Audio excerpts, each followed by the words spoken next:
I don't It's think going I have live. We're live. it. All right. This is great. We're live on the show, Academy at Trusted House Painter.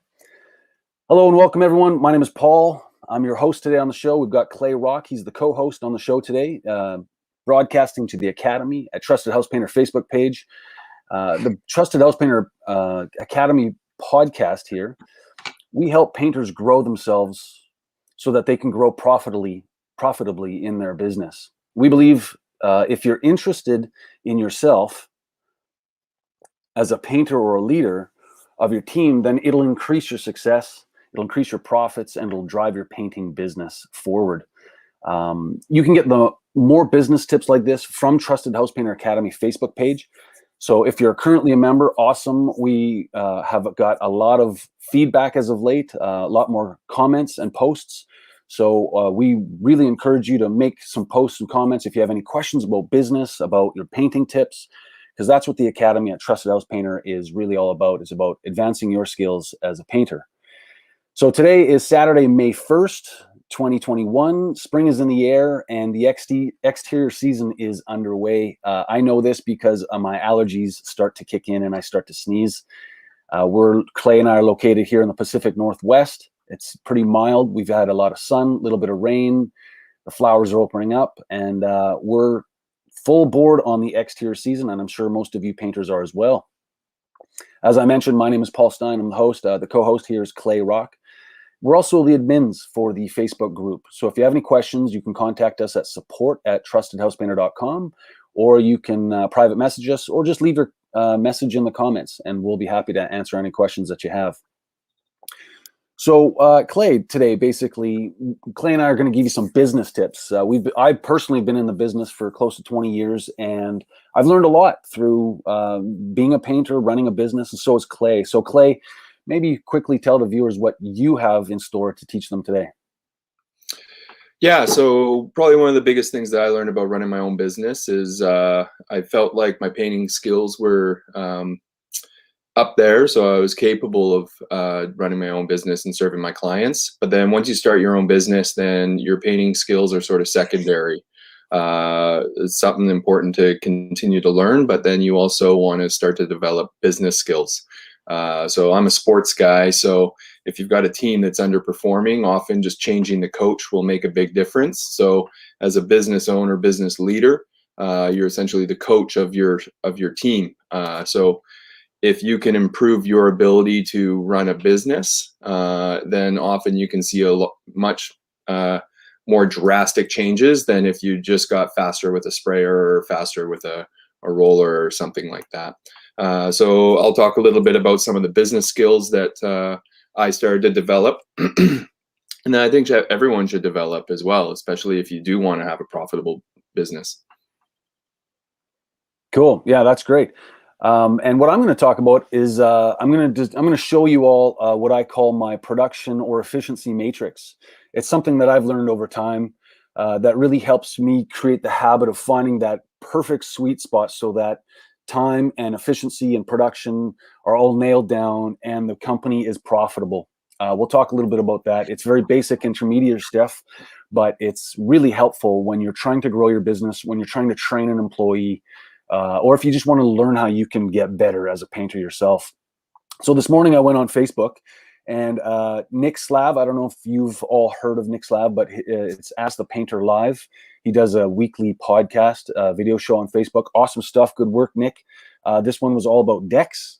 So he went into a great depth about decks. I think he's got like 3 decades of painting experience under his belt. I think he's out of Minnesota. If you don't know who Nick Slav is, Google him, Facebook him, and watch his show. Awesome show. Also want to give a shout out to the Painters Helping Painters Facebook page.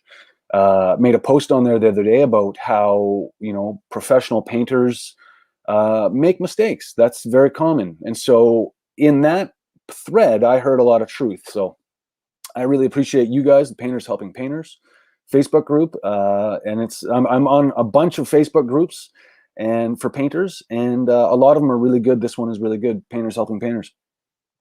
So we'll give you a couple painting tips today on the show. But first, I want to ask you, the viewer who's listening to this, if you're a painter, if you're a business, what areas of your painting business do you need help with? Do you need help with your accounting and finance? Do you need help with marketing and sales? How about HR and growing the team? How about lead generation and client conversion? How about production and painting tips? There's a lot of painting tips on Facebook. There's not a lot of business tips on Facebook, which is interesting. Communication and CRM. CRM stands for Customer Relations Management. Or do you need help in personal and professional development? That's what kind of Clay and I specialize in, is understanding the relationship between your business and the client. And that's what trustedhousepainter.com, the platform, does for you as a painter, is it helps you connect to homeowners very quickly, very efficiently. It's meant for painters. So if you don't know what that is, go to trusthousepainter.com. You can register your painting company for free, and you can start to get leads. You get free access to all the leads in your local area. It's a brand new platform. I highly recommend you check it out. So Clay and I specialize in the relationship, the third entity that's between the homeowner and the painter. And in this part, I'm gonna start off with a statement that's kind of controversial. And it's basically this: just because you're a good painter doesn't mean you're a good businessman. Clay, do you agree with that? Definitely, yeah. Seen some great painters that go from job to job to job because they don't understand the business side of things. Yeah, that's right. And as a painter, I started off painting, and I thought, I can do what my boss does, and so I started my own company. But as you're going to learn from Clay and I today, it's not so easy. It's I always relate it to like kind of playing ball hockey, road hockey, with ice hockey. Now they're the same thing, but they're fundamentally different when you get on a pair of skates and you start trying to shoot that puck around in the net. Yeah. So I read a book called The E-Myth, and this is what I recommend all painting or painterpreneurs read. Is called The E-Myth. The E-Myth is the entrepreneur myth. The fact that because you've been doing it for so long, you can run a business. Fundamentally different. Painters are technically technicians. They're really good at what they do. Michael But Gerber. Yeah, Michael. Oh, there you go. That's the book right there. Clay's got it lined up there. Boom. So what does it, hold it back up there again, Clay? It says why most small businesses fail and what to do about it. Michael Gerber. It's an old book. Most businesses don't work and what to do about it. Yeah. Yeah, and they talk about how most small businesses failed in the first 5 years. Now, this book is quite old. I think it's probably at least 15 or 20 years old, but Michael Gerber has written a whole bunch of books. I highly recommend you read it if you're a painterpreneur and you're starting a business or you want to grow your business, because it talks about three things: the technician, the manager, and the entrepreneur, and how we all wear these hats. And as painters, we are technicians by trade. We love doing what we do. We take it personally when a client has something bad to say, or we get offended when something happens. There's an ego that technicians have, which is very, very good. You need that ego. But when you transition into a business, you need to be a lot different. You need to listen more than you talk. You need to understand people a lot more, not only your clients, but also your painters. You need to know how to encourage people. You need to know sales. Most painters don't know sales and client conversion and lead generation and following up. So this book really, it's the Bible for anybody, any painter that wants to grow. So what do you think? Do you think it's true that being a painting business is different from being a painter? If you have any ideas, put it in your comment section below. But the biggest thing that I learned from reading that book was that you need processes and systems. So Clay, let's get into your first tips for the people watching here in the Academy Facebook page. What exactly, what was the biggest discovery or learning lesson you learned going from a painter to a business owner? Yeah, so for me, I started my own company and I had never done any quoting. I had never done any sales.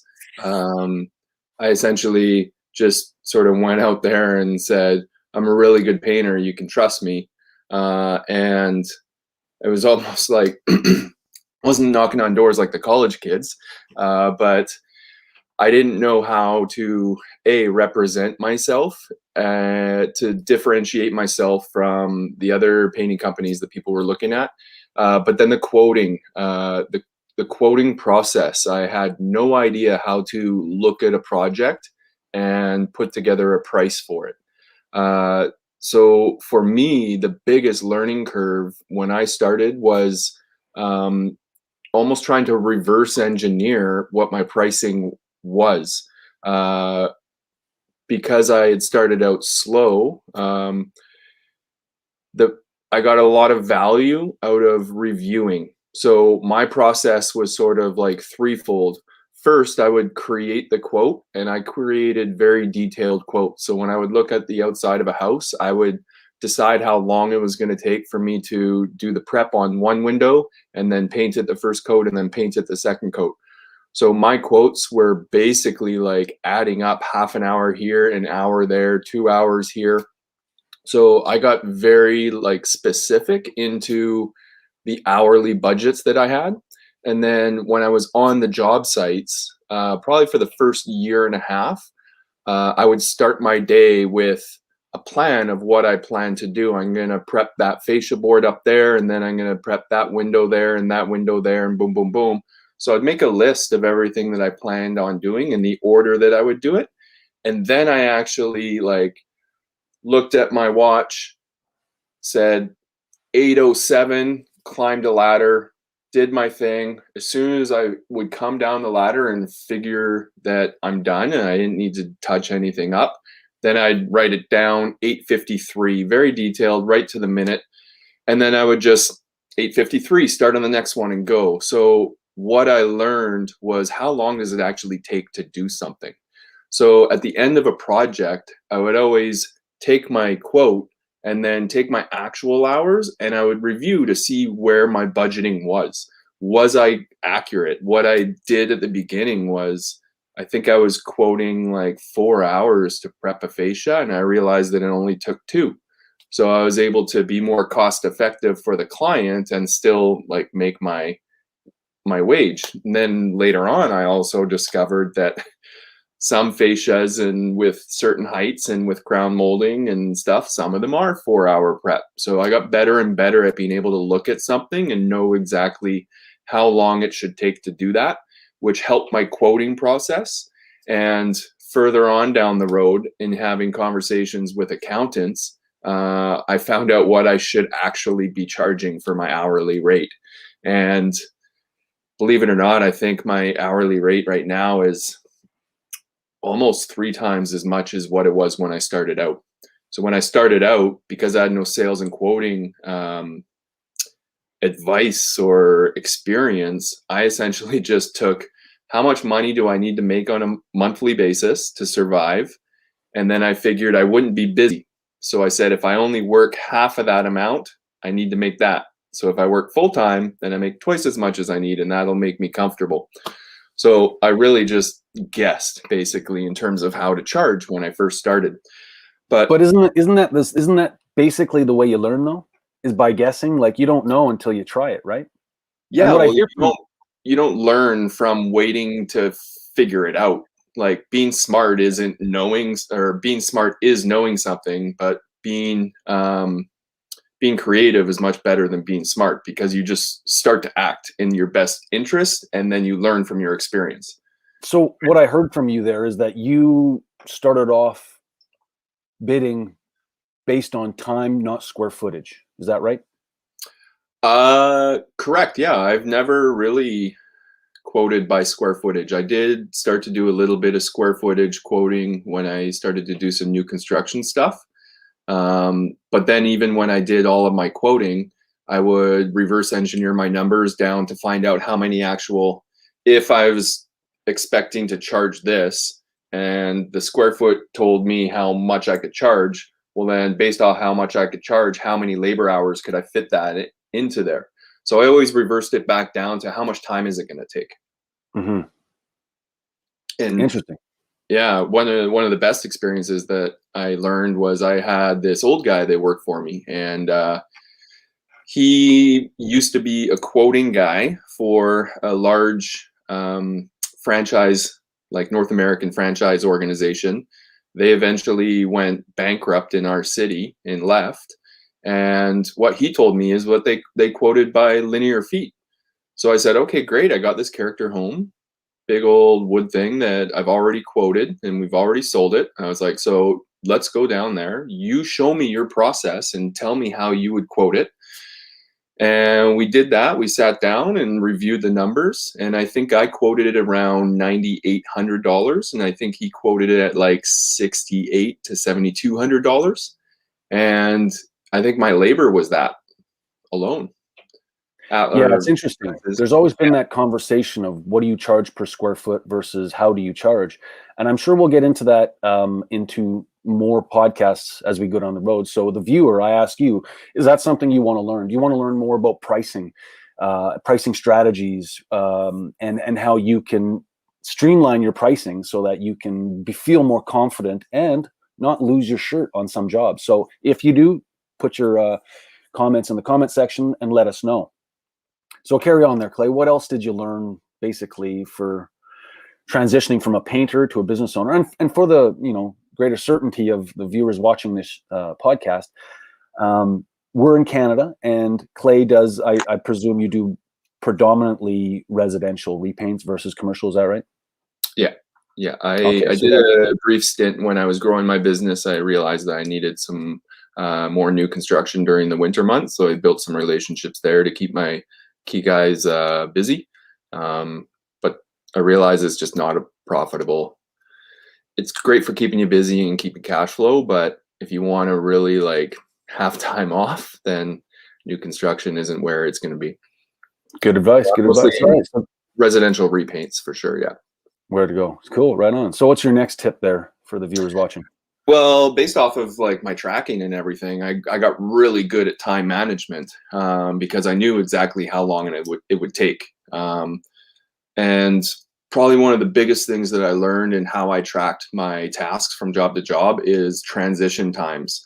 So one of the things that I really try to get across to guys when I'm training them is, what is your transition time when you're working on the outside of a house? So for example, yesterday we were power washing a house and had one guy in a power washer, but then another guy who was scrubbing these really nasty gutters. And what I explained to him was, it's only going to take you 17 minutes to actually clean these gutters. Once you go up the ladder, dip of a brush with the soap, scrub this side 30 seconds, scrub this 30 seconds, scrub this 30 seconds. Boom, the whole house is done in 17 minutes. But how long does it take for you to come down that ladder, put down your bucket, move the ladder, get the ladder set up, go back up that ladder? That's going to take you an hour and a half. So once you finish what you're doing on a ladder, how long does it take for you to get to the other section on the top of that ladder? That's where most people spend most of their time. It's not actually in the production of doing the work. It's in the transition time from moving from task to task. And if you can cut down your transition times, then you're going to cut down your production times drastically. That's where you can make the biggest advancement in your time management ability, is by harnessing the power of actually working hard when you're not working. When I'm working, I rarely sweat because I'm there and I'm being productive and I'm doing what I'm doing. But then as soon as it's like, okay, we're done this task, I need to go back to the gear and get rid of this gear and set up this gear because I'm going to start painting now. Well, the time that it takes for me to go and organize my gear, organize my paints, that's when I'm actually working hard, but I'm not actually producing. I can't charge the client for that. So the transition times in which you're not working is really where you want to be working your hardest. And when you are working, you want to just make sure that you're being effective. Make sure that production doesn't stop. So if you are up on a ladder, if you're on a ladder and your hand isn't actually touching the surface and like making something change on the building, then you're not working. You're just standing on a ladder. So working hard through those transition times and being more effective when you're actually producing on the job. If you could focus on those two things, then you can probably double your productivity. So time management is the most important skill that I think every painter needs to understand and go out and try and master as well. Because if you can master painting, great. But if you can't master time management, well, then no one can afford to pay you to work slowly. And I think you're going to touch on this in a little bit here with your matrix. Yeah, I'll show you that with my matrix, which ties in great with what you're talking about. But it's just ironic. Like, I've been painting for many years, and I'll hire a guy that's got maybe 5 or 10 years experience, and he'll go up a 28 or 32 foot ladder, and then he'll just come right back down. He'll say, "Oh, I forgot a caulking gun," and he grabs his caulking gun and goes back up, and then he shouts out to me, "Hey, do you have a rag? I need a rag!" And he runs down the ladder and he grabs a rag, and it's just like, one thing that I've learned is efficiencies, and that is, before I go up that 32-foot ladder, I have a bucket, and in that bucket, empty bucket with a hook, is my caulking gun, my rag, my dust brush, some sandpaper, Yeah. some things that need to happen, that even a blade, a razor blade, just in case there's paint on the glass. That's not me, because you know how painters always get the blame from other painters, right? So if there's paint on the glass that's old color paint and it's the second story window, you can guarantee that the client will look out the window and say, "Hey, there's some paint on the glass." And regardless of whether it's the color that you chose or not, that you painted, you're going to get the blame. So while I'm up there, I'll take my blade out and I'll scratch off the little bit of paint that's there just to make it happen. So that efficiency is key, as you say, Clay, because at the end of the day, and I got to preface this conversation that we're having here is based on residential repaints, in which there's a budget. Now, if you're working on an hourly rate, if a homeowner just says, "Hey, I'll pay you X amount an hour, go paint," you can take all the time you want. But that might probably be short-lived once the client Yeah. gives you your first bill. So this is based on the free market. This is based on the open market of placing your bid based on hours or time that you have to do. So that's good advice. Any other pieces of advice there, Clay? Well, just to touch on that, if you're placing a bid and you ever go back on a client and say, "Hey, the price has gone up because it took longer," well, then you're just a painter. You're not a professional. I think that's probably what the key is there that you're touching on is, when you've got your price, then you've got your budget. And when you go over, then you're less profitable. When you go under, then you're more profitable. And that's what we're trying to help people with. How can you put together a price for a client that's market competitive, that they can look at and compare to somebody else and say, "Well, I get more value for how much I'm spending here, so I'm going to go with this organization." And as soon as that happens, you've done your sales. You've guided them through what the experience is going to be like, and they know what they're going to get at the end. How fast you go determines how much you're going to make as an hourly rate, and that's entirely up to you. You can control that as long as you don't change this price on the client. Like, I've seen people take on projects and put in a lot of time and make $20 an hour, and you could do the same price and do it way quicker, as long as the quality is there and you're fixing up your mistakes as you go. If they come up, then you can be making a lot higher hourly rate. And often at that point, clients don't care how much you made at the end. They're more impressed with how hard you work, and they for sure care, as their number one priority, how good is the quality on the house, because I'm paying to have my house protected.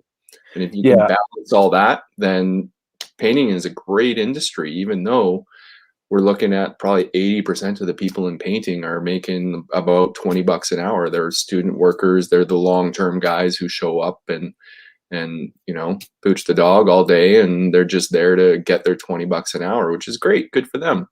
But if you want to be profitable, you want to create a lifestyle, you want to take care of your family, you want to create a house and home, go out there and bust your ass. yeah, and I think a big distinction between a painter and a business owner is that, first things first, is that, like, I want to touch base on what you said about going back on a contract. Estimating, making your proposal, and what's listed in your proposal, preempting what could happen, is a very important part of the business. So, like you said, you can't go back and say, "Oops, well, I underbid and I need to help. I need to raise the price." However, you can put line items, and you can be very descriptive in your details, saying it includes this, it does not include that, and any additional work is charged out at X. So that's for a whole new podcast that we'll talk about. If you want to learn more about estimating, about what you need to put in your proposal, so how you can preempt problems down the road, let us know. Send us your comments at support@trustedhousepainter.com, or just put it in the comment section below. But a big distinction that I find, what you're talking about, Clay, between a painter and a business owner, is that painters see themselves as an hourly rate. whereas a business owner sees themselves as a result. So they don't say, oh, we're making X amount an hour. It's, here's my bid, because I'm going to provide you with a beautiful house that's going to and the coating is going to last 5 to 10 years. And you're going to guarantee our system, and our guys are going to be good, and you can trust in us. So your bid is based on a result. It's not based on an hourly rate. And to kind of put your head through that little distinction is very important if you want to grow into a business, because it's not about the hourly rate. It's about the result. And when you're a business owner, you can't be like, oh, we made $400 an hour on that job, because you got to include the total costs, which means how many doors did you knock on? Did you include all that time? All the time you went to marketing meetings, every time you spent something, all the hours that led up to the job are parts of the cost of doing business. So when I hear business owners say, oh, I made $400 an hour on a 4-hour job. Well, is that true? Last time you worked. When was the last time you worked, and how long did it take? Yeah. And what did you do in order to get that job? Truly, as a business owner, you look at the total cost of doing business. Whereas a painter, you look at the hourly cost of doing business. That right there is a big distinction that really shakes the mind of painters that want to transition into a business, because sometimes I've done jobs where I, myself, the business owner, is making like $20 an hour, even less than the guys that I've hired. So there is that distinction. The boss doesn't always make more money than the painter. So yeah, I think that's key. Money isn't something that anybody deserves. It's not something that people get. Money is a result. Money is a result of something. What have you done in order to earn your money? It's and never some homeowners, some homeowners actually do care about what you're making on an hourly rate. Those are really difficult homeowners to work for. Yeah. When I go to a house or a home, and the homeowner says, "Oh, I was going to do it this weekend with my son," to me that's kind of a red flag, because he's looking at what he charges himself, or he doesn't even understand what his profession is. He might be an accountant or a lawyer, and it's like, why would you waste your time? Whereas I find true homeowners or clients that really care about their home, they don't care how much you're making an hour. They care about a result, and they care about when they pick up the phone and they call your number, that they want someone responsible to answer that phone and deal with whatever problems. They don't care how you do it. They don't care anything. They just want a result.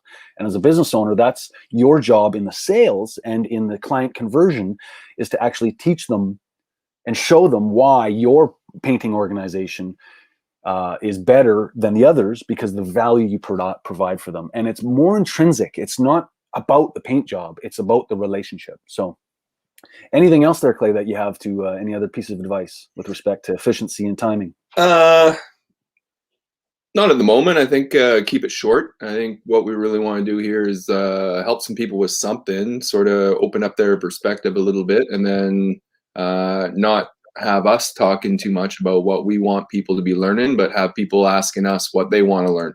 I'm happy to talk about any subject, but I want to find out what you, the listener, wants to be learning about and wants to hear about, and we can get on to the next podcast.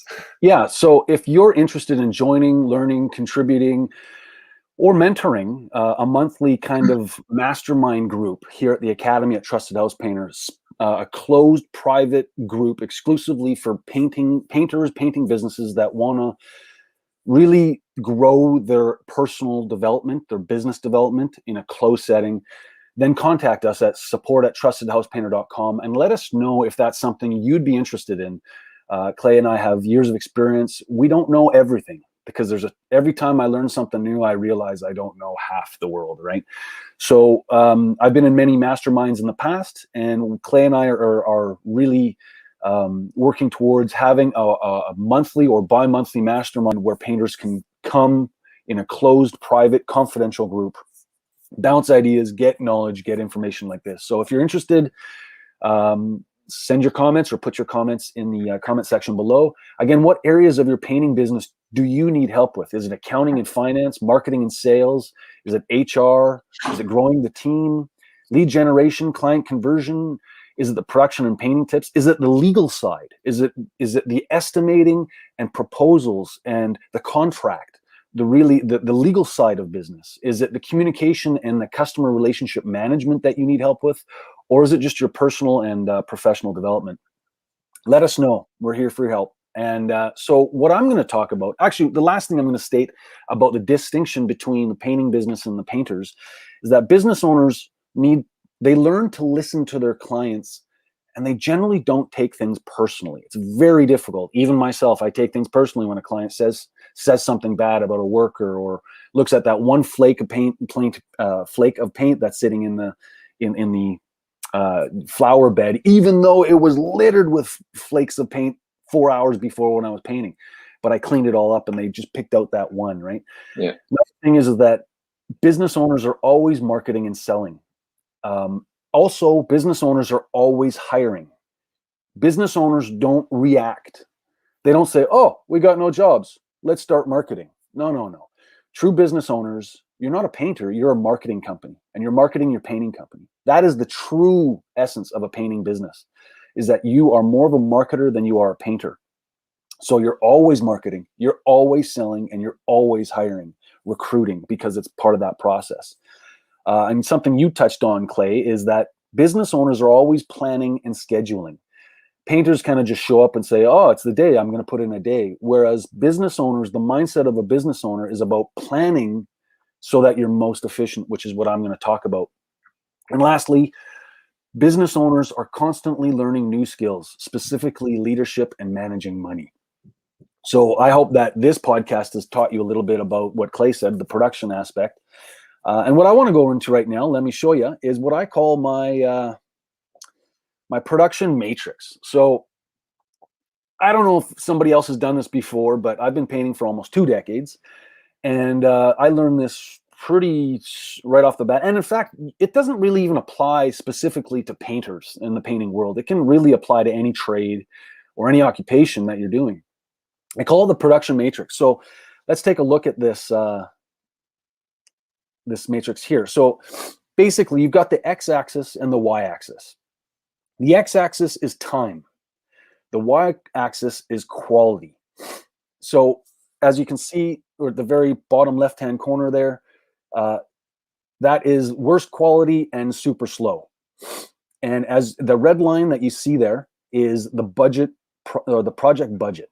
So again, this, if a homeowner is paying you by the hour, then this may not have any relevancy to it. But if you're a typical painting business in the open market and you're bidding on jobs, or if you're a painter and you want to know how to make more money for your boss, you want a raise. I want to know how to get a raise. Well, this chart I've showed to so many painters, so many other people, and it just clicks. So let me walk you through it.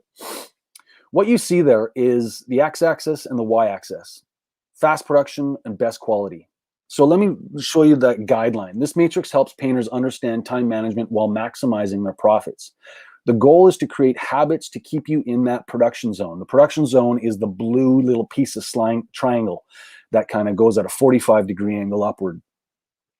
Too much quality will produce an overage of the budget, which means less profit. Meaning, if you spend all the time spending quality, well, that by the time to get to that red line will take you forever. And I guarantee you, you will lose profits. And if you lose profits and you're not on budget, you won't be in business very long. So it's not about jeopardizing or reducing quality. It's about creating the habit of finding yourself within that production zone. And there is a little bit of leeway within that production zone for every project. The third one is too much speed will produce poor quality and most likely lead to premature paint failure. So again, if you don't wash the house, if you don't prep and you just slap some paint on it and walk away, put 2 coats within 10 minutes, you're guaranteed. I can pretty much guarantee you'll have some premature paint failure, and either the client will call you back or you'll be running from them because you're going to have a whole bunch of clients calling you back. So, and the last one is this matrix generally applies to projects that have been bid and have limited hours to complete. So like I said, if you're paid by the hour, you can spend as long as quality as you want until the homeowner says, finish up, I'm done with paying you. But this matrix is predominantly for the open market, most painting business that bid on things. So let me explain this to you. That production zone, the blue little slice in the middle, it just continues off on an angle forever because different projects have different budgets. One project, like for example, a bedroom might take 8 hours, 8 to 10 hours. Well, that red line is the 8 to 10 hours. If you go really fast, you're most likely going to drip paint, spill paint. You're probably going to have bad lines. There's probably going to be something wrong with it that the client's not going to like. And if they identify what they like, you're going to have to go back and redo it, which in essence is like, why didn't you just do it right the first time? Whereas if you spend a lot of time on quality and you never get to painting, well, then you're going to be out of business really quick. And as a painter, you don't generally know that. That's not why you're hired. You're hired to do good quality work. Well, as a manager, as a painting owner, I've discovered that this production zone is the sweet spot in which you can produce good quality and fast production. So if you can stay within that 45-degree production zone, you will not only stay in business because you'll be profitable, but you'll slowly create the habit of understanding time versus quality. And that's what Clay spoke about briefly in his little spiel there about moving your ladder and being prepared. So tell me, does this sound familiar when you look at it? Does this make sense to you? Is this something that you intuitively know, that you've never really graphically put on paper? Because I put this down on paper and I show this to most of my painters, especially the younger ones, to help them improve. Because if you can stay within that production zone, if you can get in a mentality and a habit of staying within that production zone, you're not only going to add value to your boss and to your employer and to everyone around you, you're also going to become valuable personally. Because if you create a habit in this, it's going to extend further than your painting career.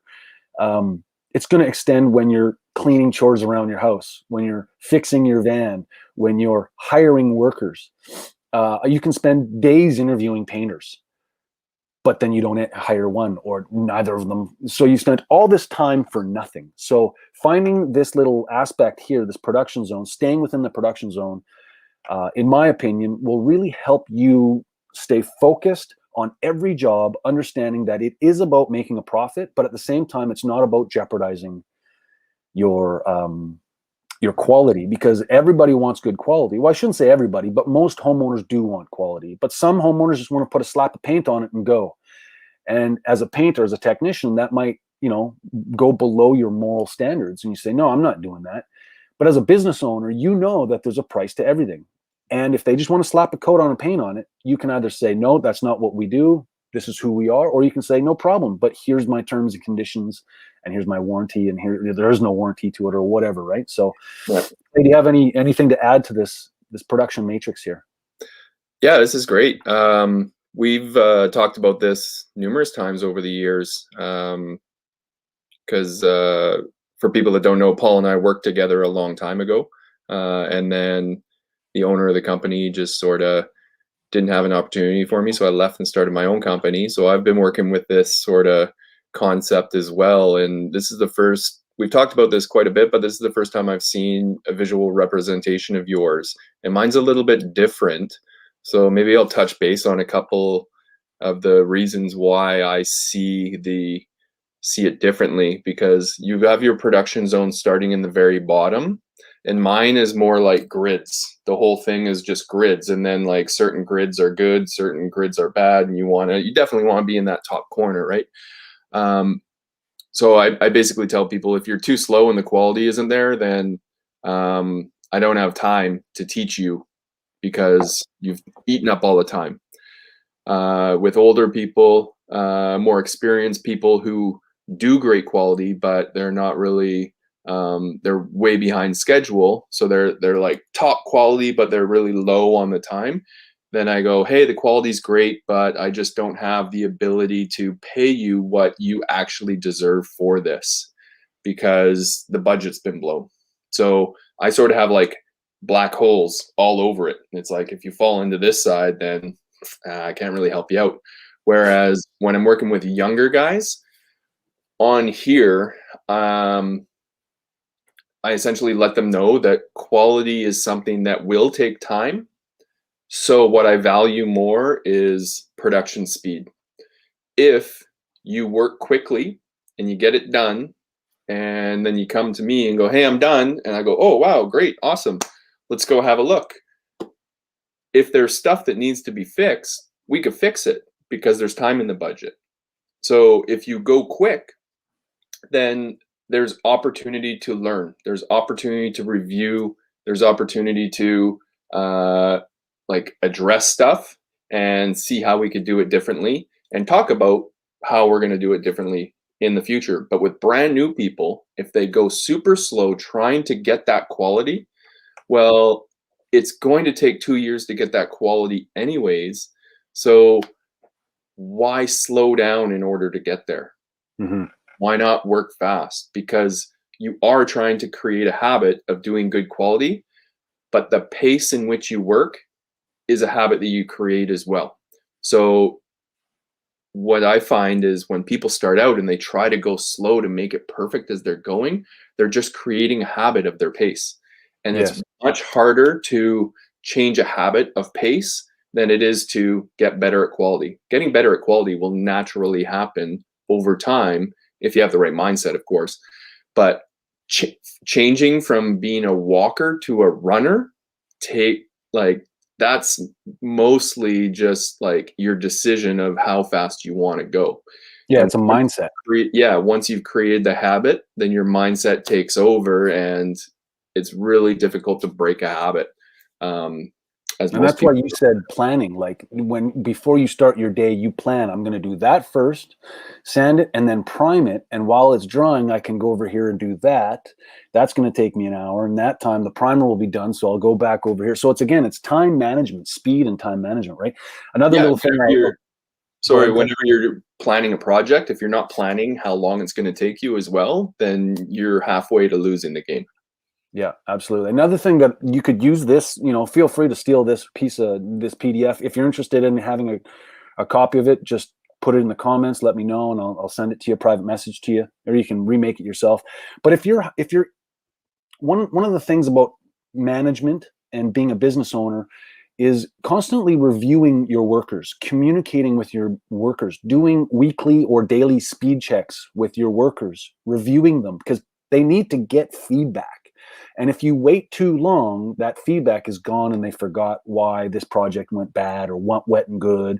So staying on top of reviews and feedback to painters is critical if you want to grow your business.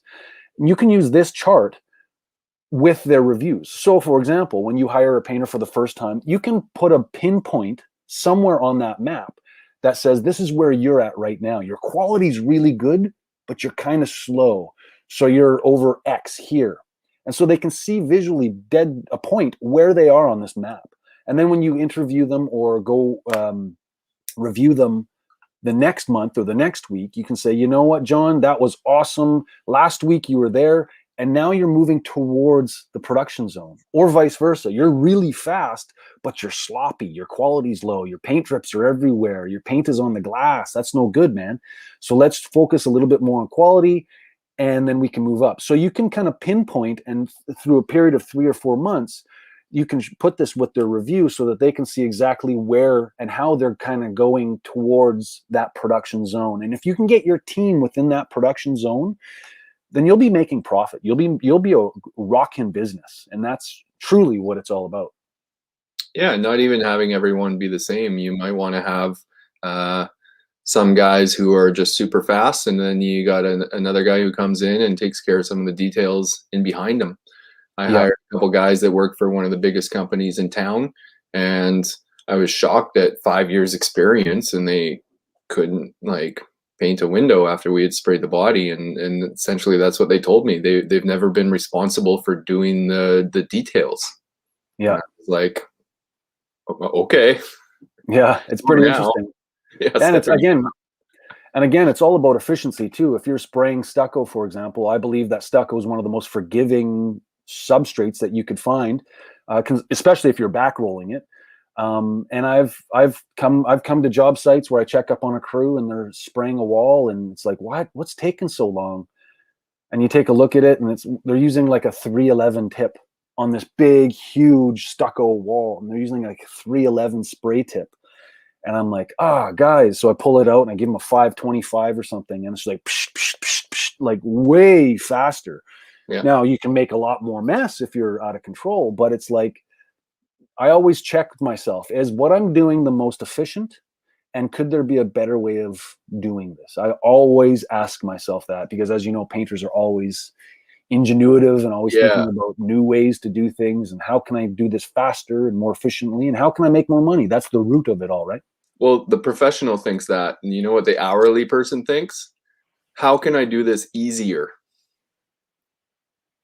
Easier often means not working harder, not being more effective, using less muscle when you're trying to scrape. Oh, maybe there's a magical tool that I can use that will cut through this way easier than no. Trying to be more efficient, trying to be like better yourself, but if you're trying to make it easier, then you're going in the wrong direction. Yeah. Well, Often I think harder. easier is a natural form that we, as humans want to go. It's, humans are lazy in nature. Is that true? Or are we just trying to be efficient and make things easy for ourselves? I think But the don't get key me is wrong, don't, I'm lazy too, but I would rather be lazy at 4 o'clock than lazy at 7 o'clock because it took me an extra 3 hours of work to get my stuff done. yeah. Yeah, it's all about efficiency. Anyways, that's my production matrix. If you're watching this video right now, take a look at it. Let us know what you think in the comment section. Does this work? Does it make sense to you? Do you use something else? Do you use a different kind of matrix that you use that really helps you? Let us know. Support@trustedhousepainter.com. We'll wrap this up here real quick. So basically, Clay and I just want to know: are you interested in being part of a community, learning, growing, contributing, mentoring? Have you been doing this for 20 or 30 years and you would love to just help people out? Are you brand new at painting? You just left your boss and you started your own company and you're super excited, but you don't know how to estimate, or you don't know how to collect, or you don't have a contract and they're not paying you, or whatever the issue is. There's a million things that go wrong when you're starting your painting company. If you're interested in a mastermind-like group, let us know. Put it in the comments below, and we'll be happy to work with you and create more of a community that helps you grow. And if you want, you can join the private group. It's the Trusted House Painter Academy group on Facebook. Go ahead and do that. Again, what are you interested in? Accounting, finance, marketing, sales, HR, growing a team, lead generation, client conversion, personal, professional development? Let us know. Clay, I want to thank you for coming on the show today. This is just kind of like an introductory show, but we plan on doing more of these shows on a regular basis here at the Academy at Trusted House Painter, and I hope you join. Any final words there, Clay? Yeah, just let us know what you want to talk about next, what you want to learn about next. And Paul and I have lots of experience within this industry, and I feel like it's safe to say that where we're at, we're pretty good at what we're doing, and we sort of just can't help everybody. So we want to start to help more painters. So we just want to see more homeowners having their houses painted properly. We want to see more painters making a better living for themselves. And we can't paint the world on our own, so we want to help you do it. But we want to make sure that people are creating a great life for themselves while they do it, instead of getting stuck in that employee mentality or like running a poor business. If you're a great painter, then you can become a great business person as well. Awesome. Well, thanks for being on the call here today, and thanks for watching the show. Like I said, if you've got any comments, let us know in the comment section. Send us your email at support@trustedhousepainter.com. If you don't have a free membership where you get access to all the local leads, join today at trustedhousepainter.com. It's a brand new platform that bridges that gap between homeowners and painters. It's specifically for painters. I don't know one other app or platform out there that is dedicated to painters' success like this app is. So again, my name is Paul. I want to thank you all for being on the show here, and we look forward to talking with you again. Thanks again, Clay. Appreciate it, man. Yep. Thank you. Okay, see you later.